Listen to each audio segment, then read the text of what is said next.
Ladies and gentlemen, welcome wrestling fans worldwide to Knoxville and the Great Smoky Mountains for the Ron Fuller, Tennessee Studcast. 6 feet 9 inches tall, 265 pounds. This historic podcast from one of the most respected and successful wrestlers and promoters will follow the footsteps of the largest and oldest wrestling family on the planet. Listen to what I'm saying. That's right. Bring that camera in here a little bit closer. Through 93 years and 4 generations. The stud has arrived. Old school or new fan, this unique broadcast will educate and captivate as Ron details decades of professional wrestling's growth with truly unforgettable stories. I want those people out there at home to hear the stud. Sit back and enjoy the ride with the Tennessee Stud. The Tennessee Stud. You will learn that name. You will remember it. And now, the stud is here. Hey everybody, welcome in. It's time. Once again, it's David Summers hosting another Studcast with the Tennessee Stud, Ron Fuller. It's the story of wrestling in America as told by the Stud, whose family started the profession 100 years ago. So now, we step back into the ring, back into time. Let's get wall-to-wall, treetop tall with the Tennessee Stud, Ron Fuller, hanging out in the Great Smoky Mountains of Tennessee.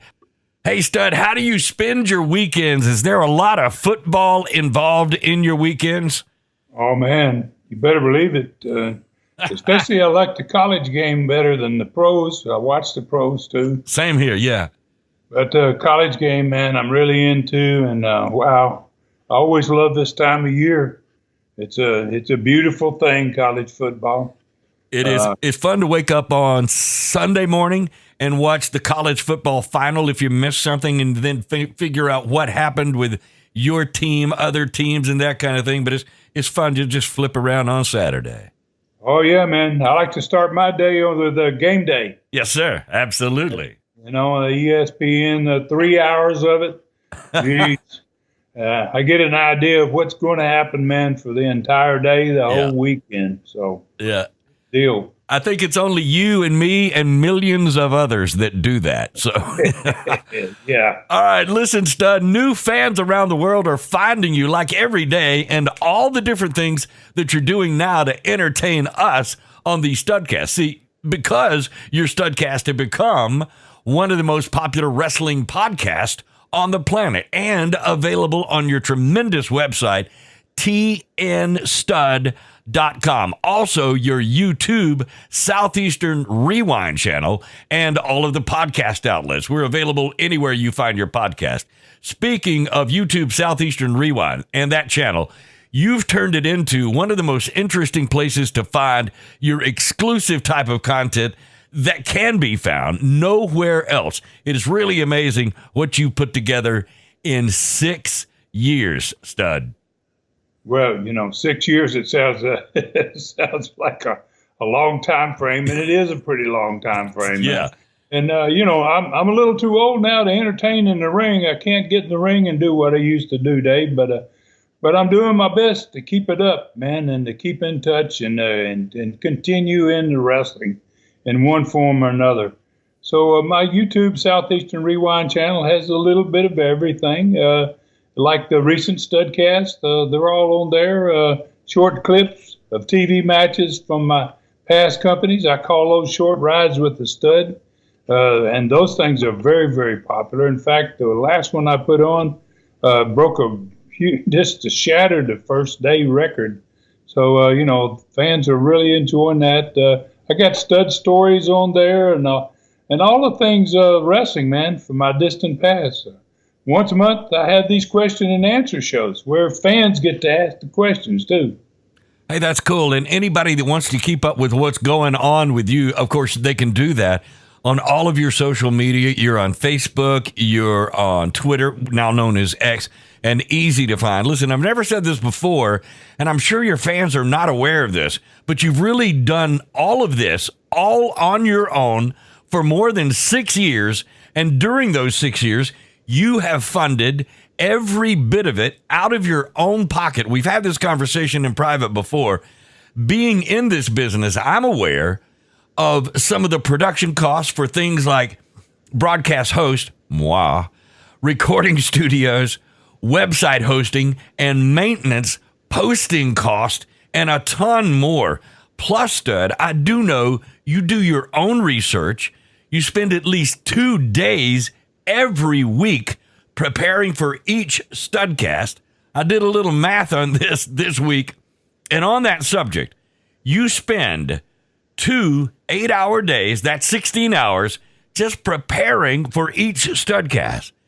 This is episode number 318.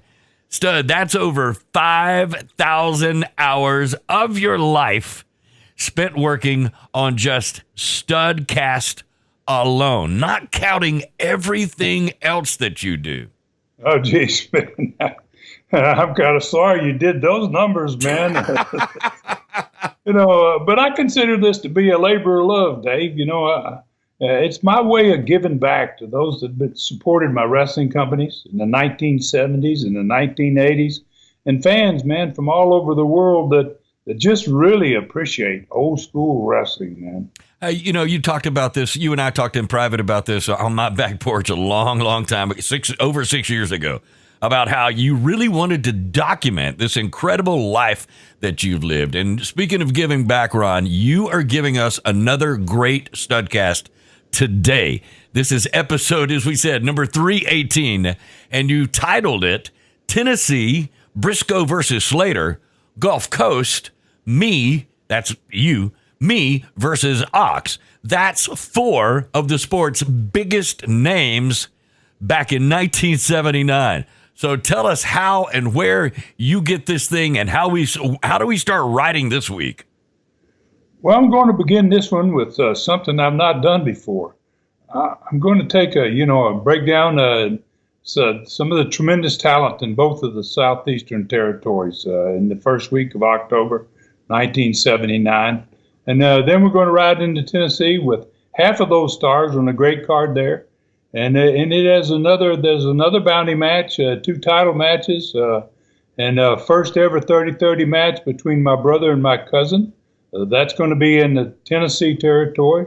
And who's, my brother and my cousin, they got a little dislike going big time, man, and they've got no hair. But their hair is beginning to grow back. It's been a couple of months since they both lost their hair. But they really had quite a feud going, man. So we'll cover the TV show promoting this card and the results of the matches and the Knoxville attendance. Plus, I have another All-Star Knoxville 5 card for everybody. Then we're to go to the Gulf Coast, and it has just as good a card as the Tennessee card, actually, this week. And it's got a Texas Death Match. It's got 2 title matches that also had additional stipulations added to them. One of those was a losing team splits forever match, and I'm one of the first times we ever did one of those. And the other is a loser leaves Southeastern match. Plus, there's 3 more matches on that card. So I'll give the details on the TV show that promotes this card, the results of the matches and attendances in all 3 of the major markets, like we normally do. And then once again, Dave, I'm still hoping that we're going to get ourselves a learning tree question in. I knew this what you were going to say. Lately, it seems like these Studcasts have been so loaded, I'm surprised we've gotten in any learning tree questions at all. So hopefully we'll get that done today. So, all right. You said you would like to start with a first time ever look at all the talent in both territories. That should be extremely interesting. So why don't we start with the Knoxville card? Friday, October 10th, 1979, Chilhowie Park's Amphitheater. So set it up. Who was on that? Well, it opened up with Wayne Rogers against Redbeard, who was Doug Gilbert. Dino was taking on the Angel, who was Frank Morrell. The third match could have been a main event just about anywhere in the world, to be honest with you. Paul Orndorff against Tora Tanaka. Then came Jimmy Golden against my brother Rob, and they were in a first time ever 30-30 match, which had some odd rules to it. Golden had to win in the first 30 minutes of this match, or if it went past 30 minutes, the match flipped over from being a regular match to a Texas Death Rules match in the last 30 minutes. And then there was a United States Junior Heavyweight Championship match. Tony Charles was defending against Norvell Austin. There was also a very special Southeastern Championship match. Dick Slater was defending his belt against the former NWA World Champion and the guy that had spent a lot of time training him, Jack Briscoe. Wow. The last match on this card was another bounty match. This time, since GG upped the money in the last Studcast to $10,000 now for the bounty, Alexei Smirnoff was going after the money, managed by Gorgeous George Jr. And if he could put the Mongolian out of wrestling, he was going to get the 10 grand. Wow. That's a big-time card right there, Ron. So, all right, how about the TV show 6 days earlier, which definitely sets all this up to promote the card? How'd it go? Well, the TV opened with the Mongolian Stomper at the set with Les, and he had some stitches put in his head the night before, and he had a little bandage on the top of his bald head, and they watched the video from the night before, and it was going to show how Stomper got those stitches.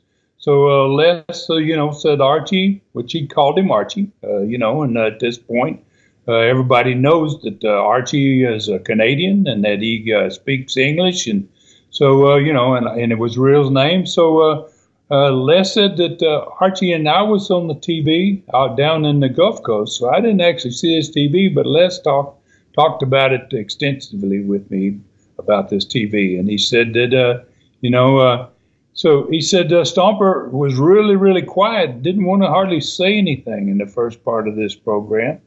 And Stomper had beat Ox Baker in that match the night before in the middle of the ring, and he left him laying, man. Ox wasn't getting up. And as Stomper was trying to leave the ring, Gorgeous George Jr. kind of drew his attention toward him, and then Alexis Smirnoff, who wasn't in the match at all, had sneaked down to the ring, and he grabbed a chair that the announcer was sitting in, a steel chair. And he came up behind the Stomper. Stomper just about to grab GG, and Smirnoff planted that chair over the top of his head, man. Knocked Stomper unconscious and left him bleeding, and he had to be carried back to the dressing room. Wow. So the Stomper had said nothing up to that point, in this whole deal, and Les said we'd watched about 3 or 4 minutes of it, and then he said, until he said that we got to the point where he started to be carried away from the ring after he'd been hit with a chair. And he said, he shouted, man. He said, he about scared me to death. He said, stop it, Les, stop the video, right? And so the studio crowd went silent as well. They were responding to the video, but it kind of scared them too. And it was basically the first time anybody had seen him really angry since he'd become like a fan favorite. So he looked straight into the cameras and he spoke. Les said he sounded like he was growling like a bear when he was saying it, And he said, I knew when Gorgeous George Jr. doubled my bounty money last week, that my career was now in jeopardy, Les. And then he pointed to the top of his head and he said, your bounty hunters are not the only one that know how to use a chair, George, referring to Gorgeous George Jr. He called him George, obviously. And then he said, two can play the bounty game, George. But he said, I'm not going to pay anybody to take care of you. I'm going to do that job myself. So Les said the studio crowd popped as though they were relieved he wasn't mad at them almost, right? And then Les said, Stomper continued on, and he said, your Russian Smirnoff, he said, he can't get the job done, and neither can your Jap Tanaka. He said, things are going to get real nasty now, George. So, and he stood up, Les said, leave the set, and then he leaned over to make one more comment. And he said, the Russian better watch his back, and you too, George, from now on. Wow. All right, so I'm pretty sure there was another pop on that stud. The Stomper sounded dead serious, it sounds like. So what about the first TV match? Well, Les said Archie left the set, and he went to the ring. He was in that first match. And Les said, wow, he said, Ron, he was as violent as I'd ever seen him in any match. He said he might have been babyface at this point, but he said, God, he was like a killer in the first match. Wow. So an interview and then immediately into the ring. That's a great way to open the TV show, Stud. What was next? Well, the Southeastern champion, Dick Slater, with his belt on, he went into the ring. He was in the second match. And Les said he was just as intense as the Stomper had been. And he said he got another win. And then he went to the set with Les and he watched an interview from the former NWA world champion, Jack Briscoe. And Les said Jack had some great things to say about Dick Slater. And he told everybody that, he had spent many hours training Dick because they both lived in Tampa. Dick was born there and Jack, that's where he lived. And Jack said he was focused. Basically, he said, I've now put my focus back on winning the world championship again. And he goes, and I want to, and in order to get there, I have to win some highly recognized regional championship belts, get them around my waist to get the attention I need again. And he says, I hate to do this, Dick, but he goes, your Southeastern belt is where I'm going to start.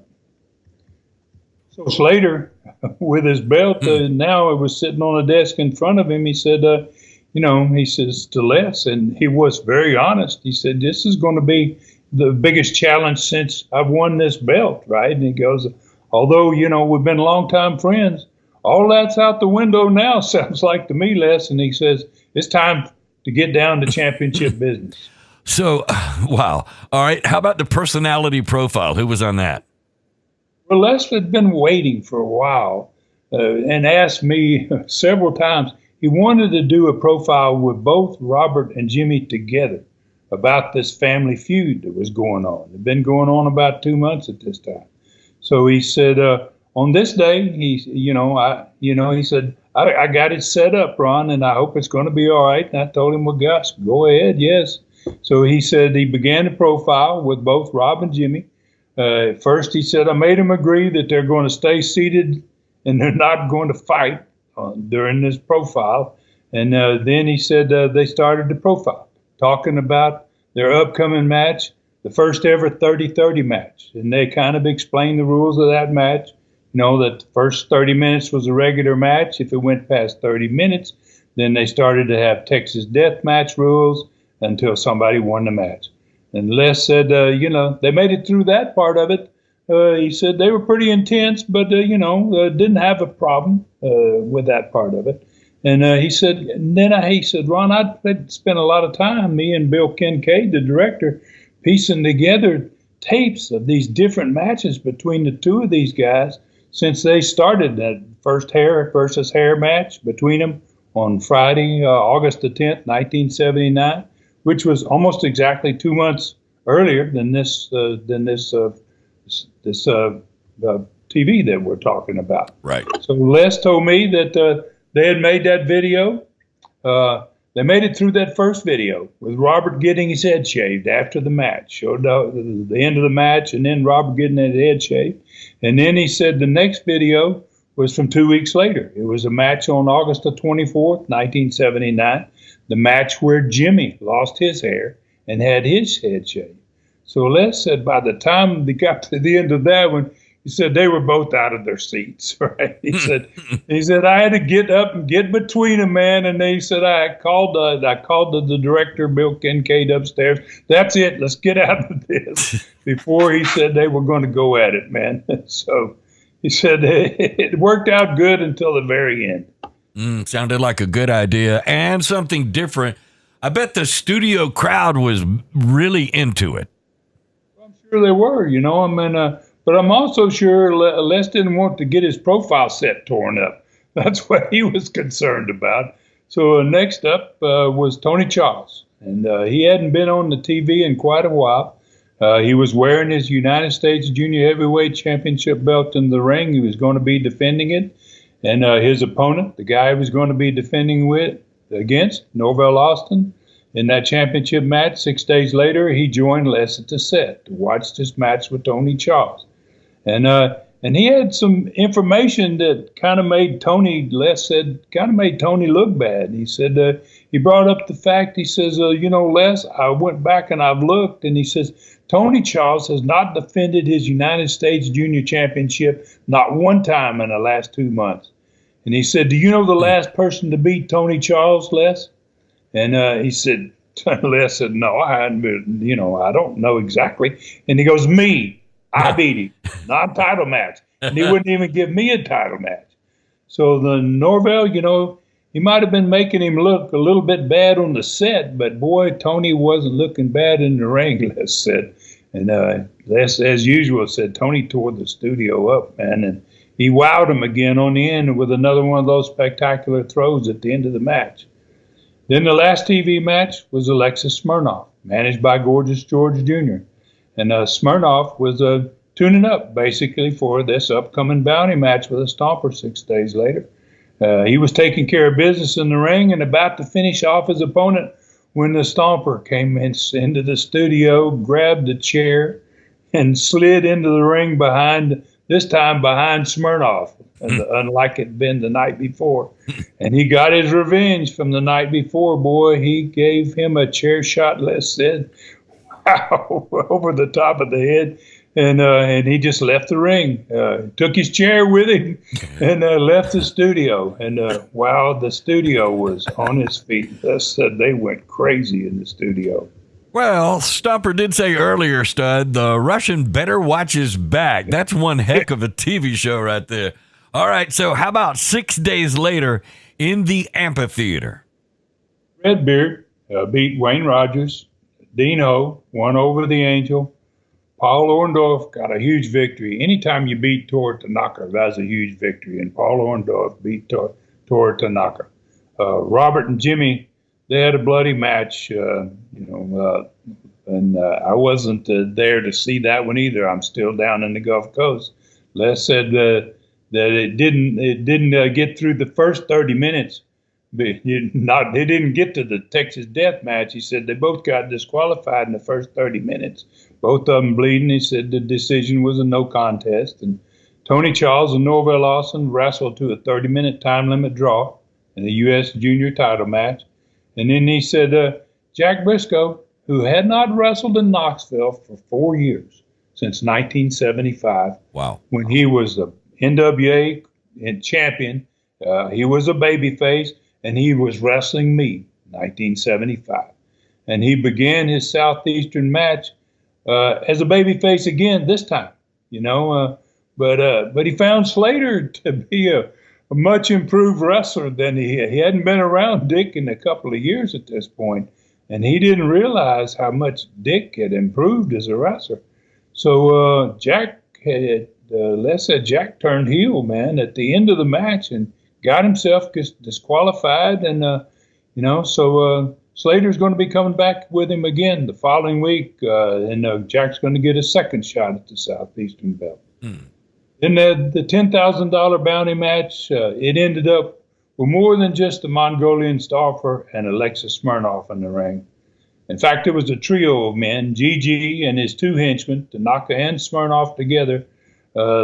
They all three got on Stomper at the end of this, and Paul Orndorff had to come down. He had beat Tanaka earlier in the night, but he came down kind of to Stomper's rescue. And the following Friday, there's going to be another match between Stomper and Smirnoff, and this one's going to be a lights out, anything goes match. Wow, sounds like a wild night with a little bit of everything. So how about the attendance? How did you guys do? Well, it was it was down 700 from the 3,700 the week before. It was total attendance was 3,000. It was the third straight drop in a row in Knoxville, and more than 1,200 fans less than the Andre night 2 weeks before that. So wow. We dropped. Knoxville was not headed in the right direction. I guess that's the best way to put it. Hey, by the way, you said earlier you had another All-Star card on the same weekend. Tell us about that. Well, it was back in that Fulton High School gym. and then in a high school gym in Knoxville. It was the second week in a row, and for the first time since they started, there was no mention of Southeastern belts or title matches. Because I had found myself an attorney, and I said, we got to stop this. They certainly can't be entitled to do that. And, so this time they had no mention of Southeastern or title matches. And then the only title match on this card was Angelo Poffo, the father of Lanny and Randy Poffo. His ICW belt was at stake, and that was a match between the great Malenko and Bob Roode. Ronnie Garvin was facing Bob Orton Jr. And that's probably I'd say for the 10th out of the 14 weeks, they only had a small crew, so they had to wrestle each other time and time again. Then there was a tape fist match with Terry Gibbs against Barry Orton, which is the brother of Bob Orton Jr. And Macho Man Randy Savage wrestled Tony Peters. And Ron Wright was on this card. He was in one of the 3 opening matches. So my weekly spotter that was taking care of trying to give me an idea of what the attendance was, he said that this crowd was slightly larger than the week before. He said maybe this was 700. They'd had 500 the week before. Yeah, it was up to 700, but they were still only about 25% as large as our crowd was. I'm curious. Did Macho Man call himself Macho Man even way back then in '79? Yeah, he had. He wrestled as Randy Savage. Right. He didn't wrestle as a Poffo, but he called himself Randy Savage, the Macho Man. Gotcha. And that to me, and of course, really not many folks knew who he was then, which is why he was wrestling in front of maybe 700 people. So, were there any ridiculous challenges like before, like you've talked about? I think every week they tried to do some kind of challenge, right? Of course, Dave. I mean, this time it was called the Chicken Challenge, man. So it was $7,500 if Robert Fuller showed up at their matches and beat Bob Orton Jr.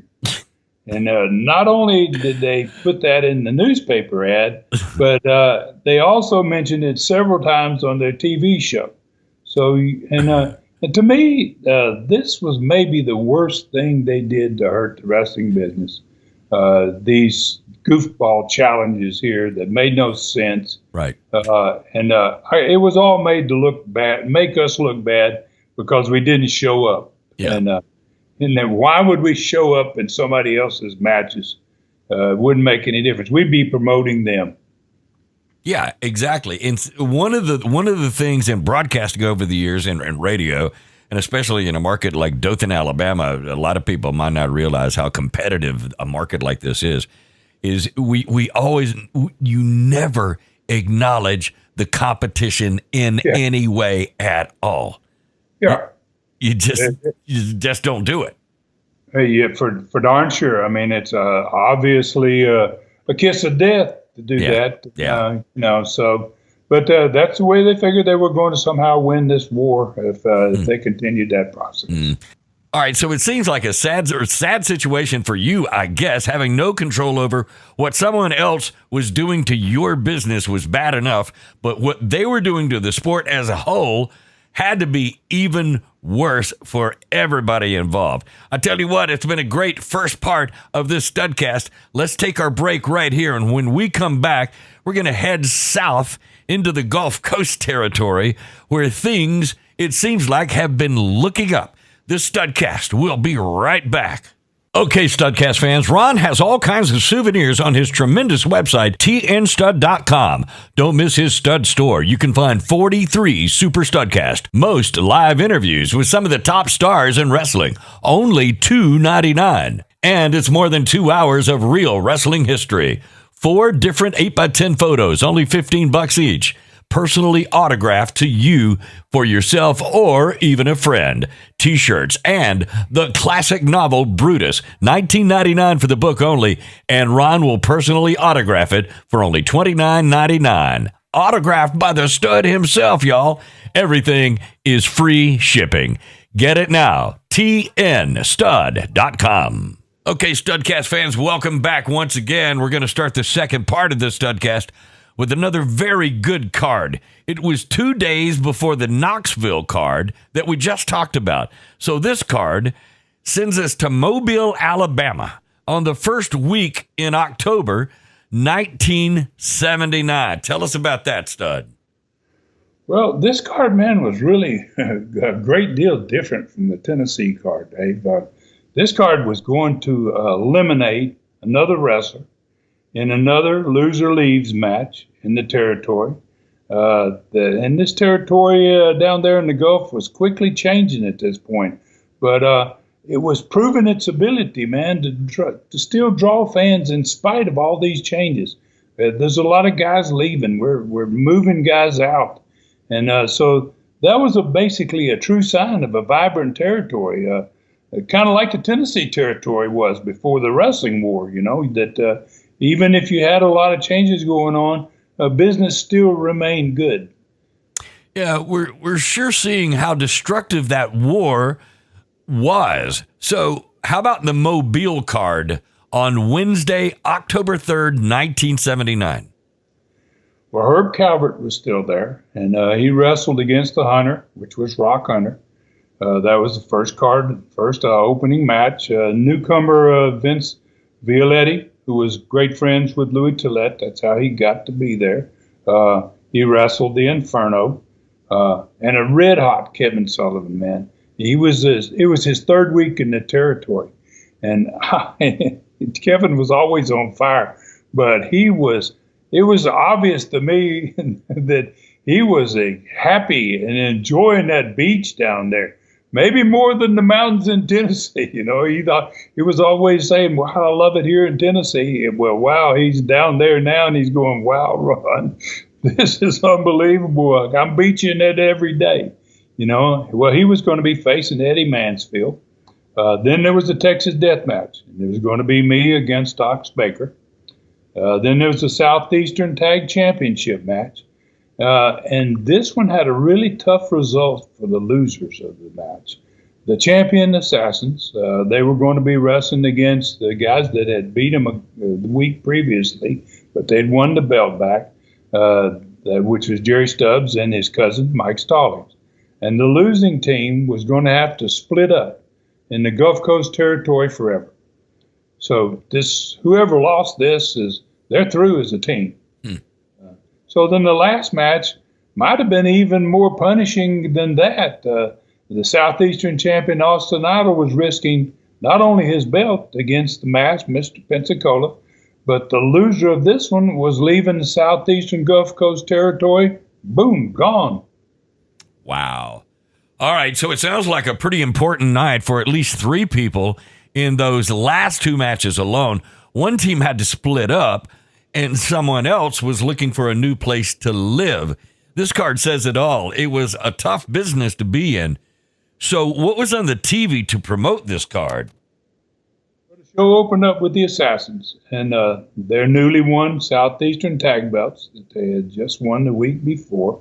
And they went to the set with Les, and they watched the third and deciding fall of the best 2 out of 3. They had won these belts back in a 2 out of 3 fall championship match, which was a very unusual. We didn't have many of those. And so they watched the third fall of that match between them and the two cousins from Georgia, Jerry Stubbs and Mike Stallings. And Stubbs and Stallings had lost the belt to him 3 days earlier in Mobile in this 2 out of 3 fall match. And Charlie then asked the Assassin, whose idea? He wasn't trying to be smarty about it. He said, whose idea was this upcoming losing team must split up championship match? So both of the masked guys, they had a real hearty laugh about that question. And then one of them said to Charlie, he says, we're not just plain stupid. So, and then I saw this TV. I was there on this one, and he said they are. He said they asked us for this type of match. Can you imagine that, Charlie? And he says, surely, Charlie Platt, he says, you're smarter than those two Georgia crackers. So, then the other assassin, he chimed in saying, well, you know, partner, maybe he's not, since he's from Alabama and he's only a few miles from the Georgia state line. You know, so he goes, you know, rednecks are all the same. And so he ended up by saying, you know, we know these two Georgia crackers, you know, they're in the first TV match that's going to start right after we leave the set here. And he goes, I got some news for you fans out there. He said, you need to watch this match closely. He said, because it's the last time you're ever going to see this team again. You know? He said, because we're going to beat them and they got a split. And he goes, and then they were both laughing and they took their belts and they left the set. Yeah, I bet they did. Some pretty nasty comments right there to Charlie Platt. So I can't believe he didn't have more to say to them. Well, I'm sure he did, you know, but he really didn't have a chance, you know. So I was watching on the monitor back in our dressing room, and I noticed his face was getting red while they were saying this stuff to him, and while they were making those comments. And I think it kind of surprised him. They got up and they left the set so fast he didn't have opportunity. So, and right away, man, that made me think back about David Schultz about a year earlier, with a similar type of comments that, you know, that got us thrown off the Mobile TV station for about a month. You know, and there was an incident with Charlie Cook and, you know, crazy stuff. So, wow. So, you know, the old saying, Dave, when it rains, it pours. Yeah. Well, things like this, at this point, it was pouring on me in my life in 1979. It was like, wow, surely we ain't going to have a problem about those comments that was made in the beginning of the show. So after the TV show was over, I had a conversation with both of those guys, with the two assassins, about their future interviews, you know, and they weren't that type of guys that, you know, they weren't really nasty guys. You know, actually, they were both Southern boys from that part of the country. So it wasn't intentional, you know, and they got carried away and they resorted to getting what I call cheap heat, criticizing fans basically, and, you know, saying the personal things to wrestlers. So they apologized to me and they said it'd never happen again. And it was there again. It was just part of being the owner of a wrestling company.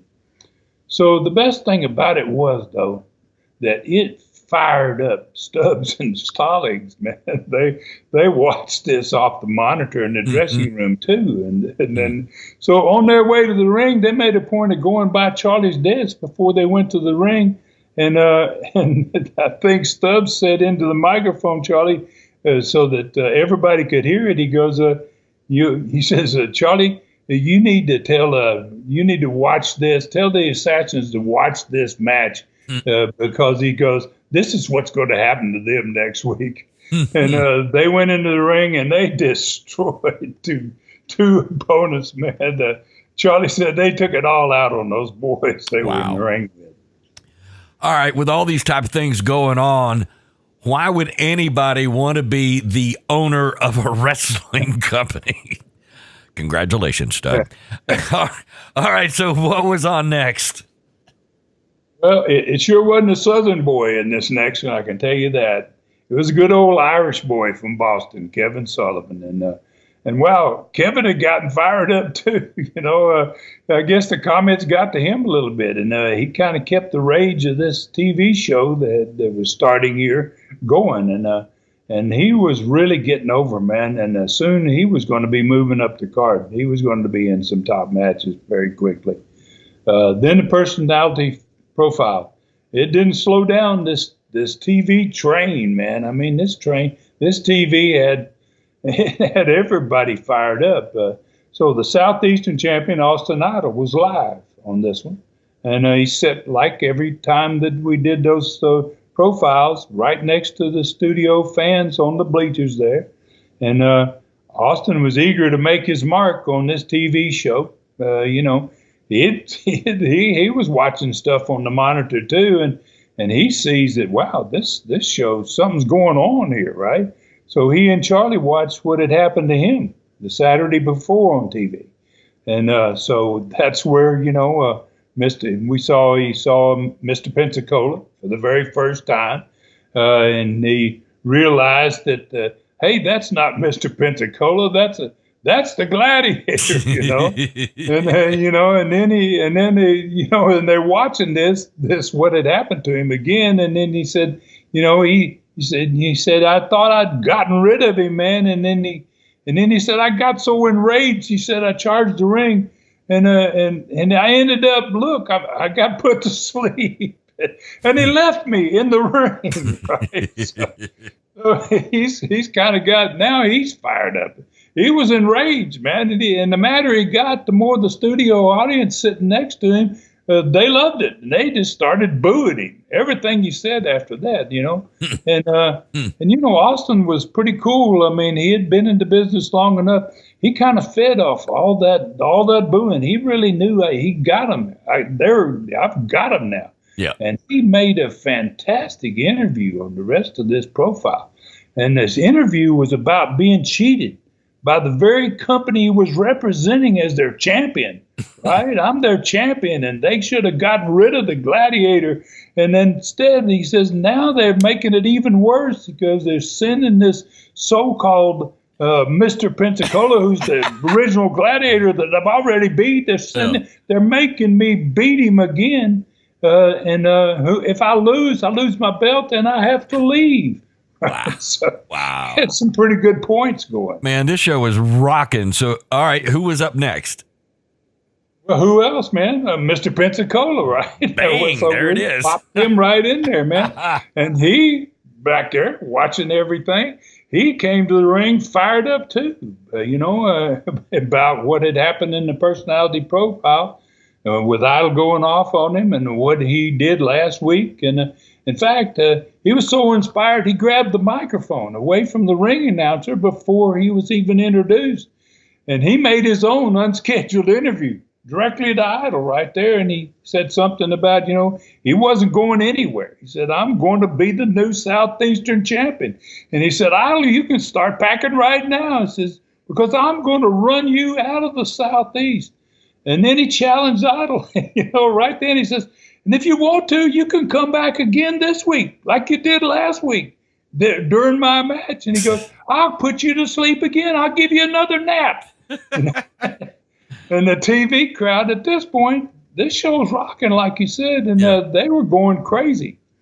So I realized what was going on, man. And TV, this show, like I said, had a mind of its own. It was going places. So, then in the match, Mr. Pensacola hooked a sleeper on his opponent. And I told Idol, I said, go to the ring. Go get him. So Idol left the dressing room, man. Studio fans were on their feet. And here Idol comes running out of the dressing room. He jumps up on the apron, just like he did the week before. So Mr. Pensacola, who was Dick Steinborn, an old pro, one of the greats of all time, and really knew the business. And he took advantage of my lead, man. I'd sent Idol out there, and he dropped the sleeper hold that he had on the guy who was wrestling, and he made a run for Idol on the apron. The studio exploded, man. They think they're going to see the same thing again. But Idol jumped off the apron, and he ran to the dressing room. He just came roared back to the dressing room. Mr. Pensacola, man, he didn't miss a step. He just turned around. The guy was trying to get up. He was about half asleep. He just put the sleeper on him again and put him to sleep. Got the win. There you go. All right, so you had the TV on fire, Stud. How in the world did you follow all of this? Well, any booker, man, could put together a TV show, obviously, but when you get some spontaneity that happens, that things that you don't meaning something special happens that you didn't expect, that kind of takes over. It's kind of like you're riding a horse, man. And wow, this ride's going to be great. It's going good. You ride it as long as you can. So the last segment of the show started off with Ox Baker going to the set with Charlie. And he was fired up too, man. It was like, wow, he's trying to follow all this good stuff that's in this show. And so he goes to the set to Charlie, and he watches our bloody match from Mobile, Alabama, 3 days earlier. And he was fired up, as the studio was, and everybody else had been in the entire show. And he knew I was scheduled to wrestle in the last match. So the studio audience was so loud during the video that they were booing him so loud that he couldn't be heard. And he was trying to commentate over the video. So Ox just stopped, and he stood up out of nowhere, and he screamed at the studio audience, and he said, get out of here, all of you, right now. He's going to run both bleachers full of people out of the building. And then he started to walk toward the bleachers. And, they were afraid of Ox.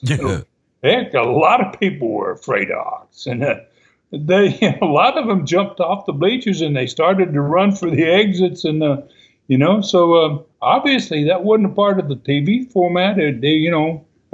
Just like the last segment of the show, this show had a mind of its own, basically. So like I said earlier, man, you got that spontaneity horse going here. And as far as I was going to ride that horse as far as it was going to take me. So when Ox approached the ring, got closer to the fans, I just came on out of the dressing room. I bolted across there and charged him, man, grabbed him by the butt, threw him in the ring. I started kicking his rear. And, we fought into the ring. And, man, at this point, the fans were spread all over the studio. They're all standing up. They're all screaming. And maybe as many people off the bleachers as it was on the bleachers. And it was total pandemonium in that place. Wow. And so show ran out of time. Me and Ox were still fighting. And Charlie closed the show, we're just still going at it as the show went off the air.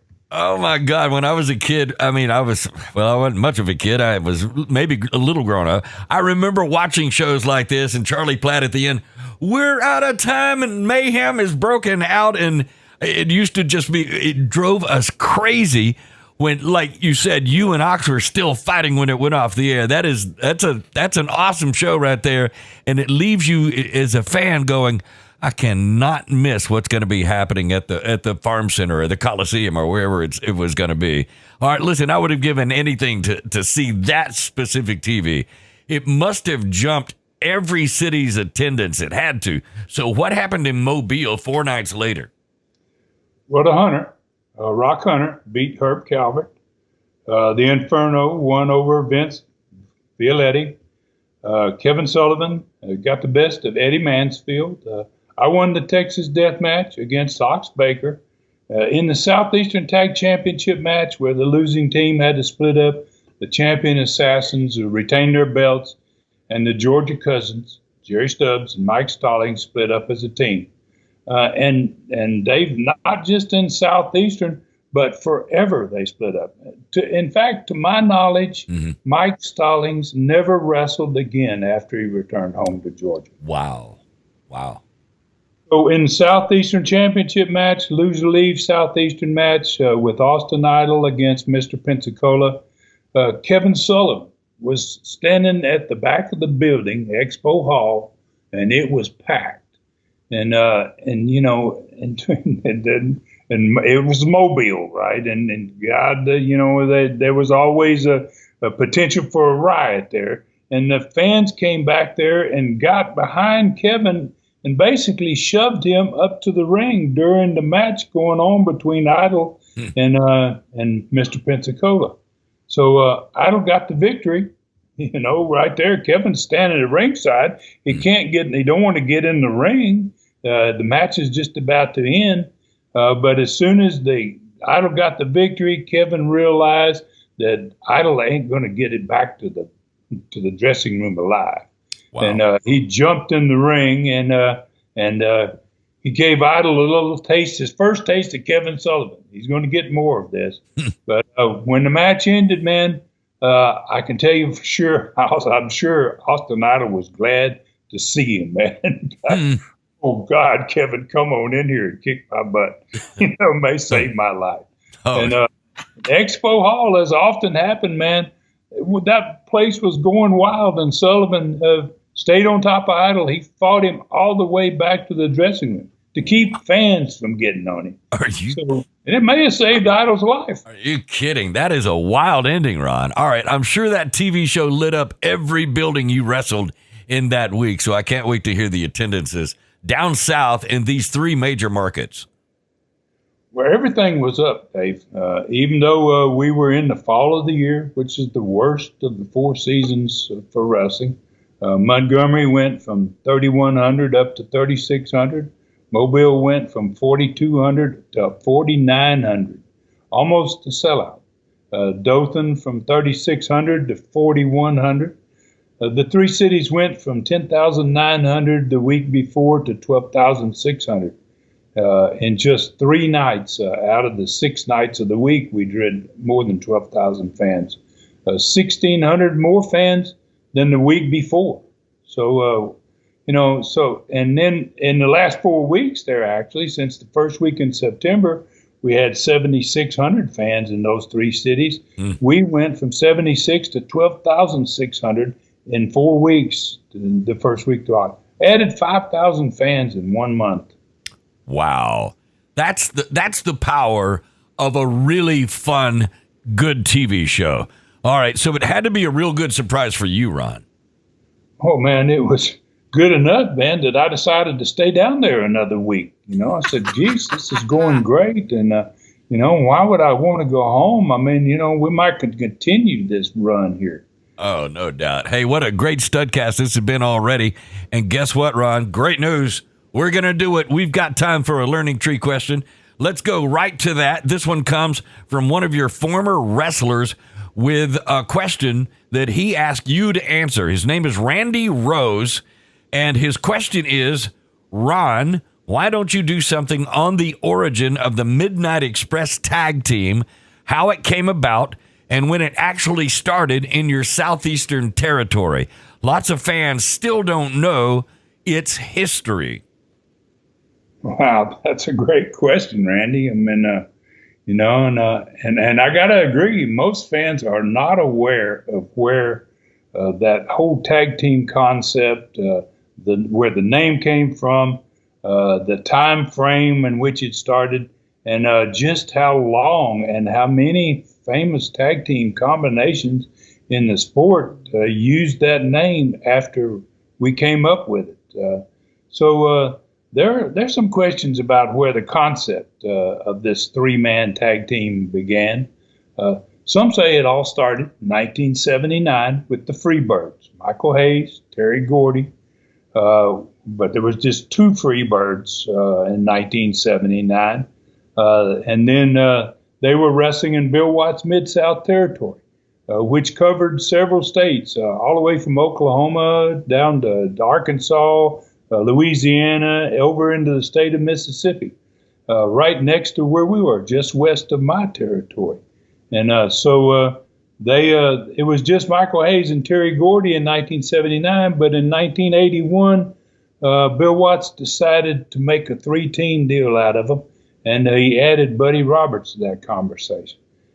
So same time frame, and I question the year that happened, if it happened in 81.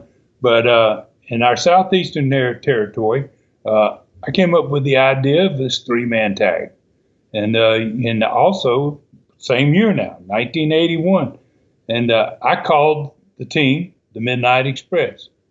And the members of my Midnight Express, the first ever Midnight Express, the original Midnight Express that Randy's talking about, was Dennis Condrey, Randy Rose, and Norvell Austin.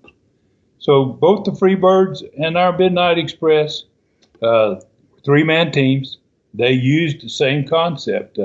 3 wrestlers went to the ring instead of the traditional 2 in all other tag matches. 2 out of 3 of those wrestlers on the team got in the ring, and the 3rd man stayed at ringside as their manager. So the beauty of this was opponents never knew which 2 men to prepare to wrestle. They didn't know there's three guys, and they change them out every night. So they didn't know which two they're going to end up wrestling until the bell rang. And then usually they had to still deal with the third guy who was on the outside of the ring. He's going to get involved probably somewhere during the match. So it was a great concept, and it kept fans. I think it really intrigued fans. And there's, however, one thing about this that there's no question about the Midnight Express. One particular part of this subject about the Midnight Express has never been questioned by anybody, and that's the length of time and the different combinations of wrestlers that wrestled as the Midnight Express.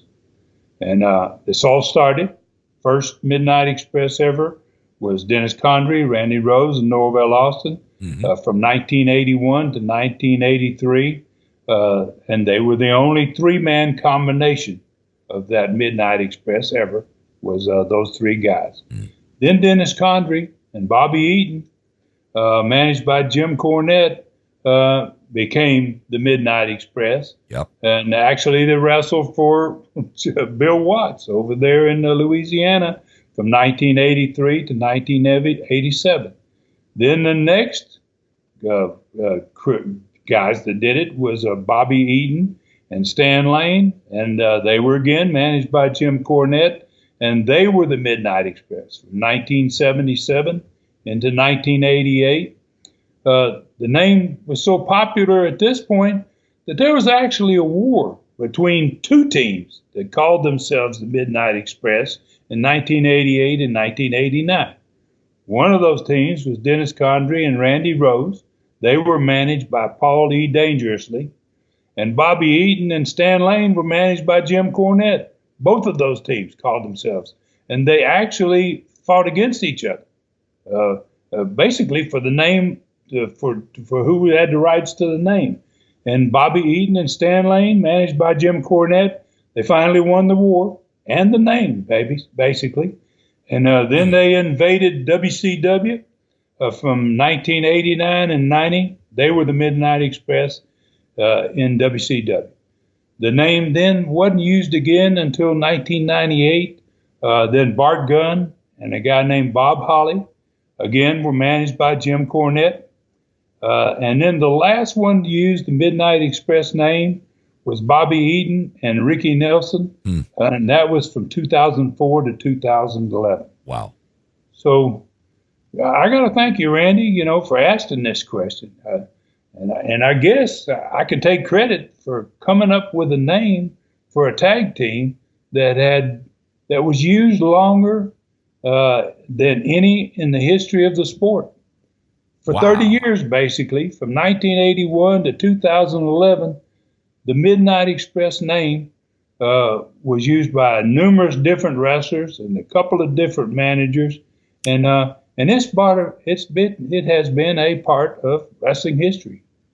Oh, no doubt. That's an amazing story, Stud. I never realized the history and who came up with the name. That alone would have been a great Studcast in and of itself. All right, so if Randy Rose had not brought this up, you would have never known this fact. It is just one more way that you made wrestling history, Stud. Congratulations. That's an amazing career and still going. So it seems like every Studcast takes us where no one has ever been. It's a real pleasure being a part of this historical podcast. So where do we ride next week, Stud? Well, Dave, we're getting very close, man, to the most critical decision I ever made in wrestling. I've been struggling through 1979, done 40 episodes now in 1979, and I've been through all of them, trying to recall so much from the past, and at the same time kind of piece it all together to properly present this decision that I was about to make. It was going to change everything in my life. So within the next two Studcasts, we're going to find out how, where, and why I made the choice I did. And then we're going to be dealing with the same cards, the same as we normally do in our format. We're going to deal with cards in both the territories, the TVs to promote those cards, results of the matches, the attendances in the territories. We'll still be talking about what All-Star Wrestling was doing. We'll be discussing next week the dramatic upcoming changes in talent and all the craziness I was dealing with 44 years ago at this time in 1979. Wow. And then hopefully, Dave, we might be able to get another learning tree in. Hey, it's always cool when you do because there's so much knowledge, so much information right there. Hey, folks, you know the deal. Facebook, you can find the Stud. Go to Ron Fuller Welch, the Tennessee Stud, on Facebook. Like and follow him there to become friends with a living legend. On Twitter, same thing. It's now called X, of course. Find him on Twitter, X, at Ron Fuller Welch. Follow him there also. Check out Ron's fantastic website, tnstud.com. It's really the home of everything, tnstud.com. This Studcast is going to be loaded there too. As soon as we get this one done, you'll find it there. And every Studcast ever done right there at tnstud.com. You find the Stud store there too, where you can find 43 Super Studcast t-shirts, 4 different 8x10 photos, and the thrilling lion novel called Brutus. You get your personally autographed copy there too. That's simple to do. You can also go to YouTube, Southeastern Rewind now. Subscribe on YouTube. Put in Southeastern Rewind on the YouTube search bar, and then you'll find it. It comes up immediately. Subscribe. Get the best in old school wrestling. 340 videos. The last 95 Studcast, including this one, will be there. 52 Stud stories, 70 short rides with the Stud, and 9 Ask the Stud question and answer shows now available. So Southeastern Rewind on YouTube. It is the best in old school wrestling. All right, you've done it again, Stud. Any last words? Well, my social media sites have blown up, and I'm going to make sure that I mention this, and I'd like to welcome, obviously, the new fans that have come on all those sites, and thanks everybody for your great comments, getting some fantastic comments. It takes me a long time I'm dealing with it for hour after hour, it seems like sometimes, but I sure don't mind it, and thank everybody for your great comments, and please tell your friends and neighbors about us. Take care of yourselves and others, and may God bless us all. For Ron Fuller in the Great Smoky Mountains of Tennessee, I'm David Summers saying thank you for listening. Find me at davidsummersproductions@gmail.com. This Studcast is a David Summers production for Tennessee Stud, LLC.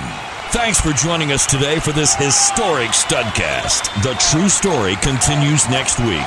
So fool Nelson your friends and point them in our direction for another ride with the Tennessee Stud. 1, 2, 3. This is David Summers saying so long from the Great Smoky Mountains.